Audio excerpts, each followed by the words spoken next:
And from Egypt this morning, the story of a young girl calling on President Obama to save her family. She's 15 years old. Her name is Dina El-Gohari, and she's written an emotional appeal to the president.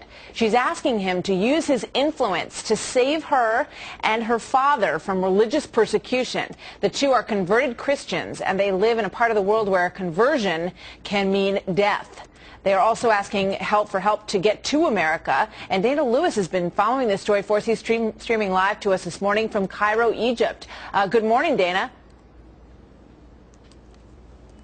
Hi, Martha. You know, I mean, there is a new wave that Christians say here in Egypt of violence and discrimination.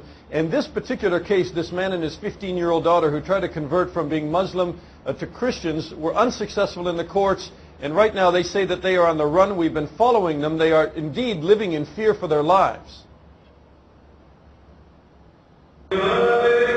Egyptian Maher al-Gohari and his 15-year-old daughter Dina never pray twice at the same church.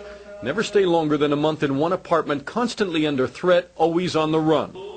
Born Muslims, they became Christians after both of them say they had religious visions.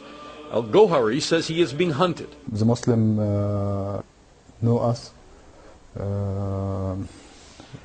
Then beginning, somebody tried to kill us. They will try to kill you? Yes. Several religious fatwas were issued for spilling his blood after Maher asked an Egyptian court to legally recognize his conversion.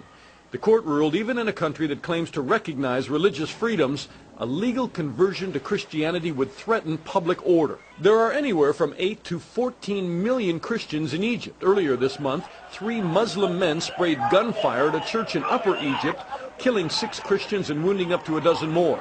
Christians rioted the next day. Dina has written a letter to President Obama asking for help. You said the Muslim minority in America are treated very well. So why are we not treated here likewise? We are imprisoned in our own home. I'll tell you that we followed these two for a day here in Egypt. I won't tell you where they are for their own safety. They're not in Cairo anymore. But they have now appeared before the U.S. Embassy a few days ago, and also what's known as the U.S. Committee for International Religious Freedom that has been here from America. They are asking for asylum, for refugee status, to get out of Egypt. They feel that they can't live here anymore. Back to you, Martha. Well, interesting to see if they get any response to their plea here in the United States. Dana, thank you very much. Dana Lewis with an interesting story from Egypt this morning.